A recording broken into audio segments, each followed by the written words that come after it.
Workers in Pomeroy are still out treating roads in the aftermath of this weekend's winter storm. Pomeroy Assistant Village Administrator Sean White said that by this afternoon, roads were in fair shape.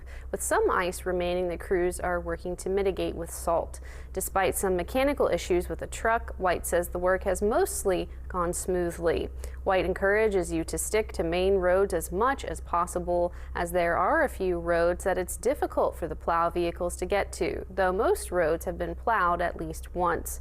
With below freezing temperatures expected to further freeze roads tonight, White asks for your patience and understanding as work continues. We're trying. There's not every road is priority one to start with. We open the main roads first and then work on secondary and then third stage roads for us as we progress through the village. White says crews will be putting sand in some areas of the village to help with traction as the low temperatures limit the effectiveness of salt.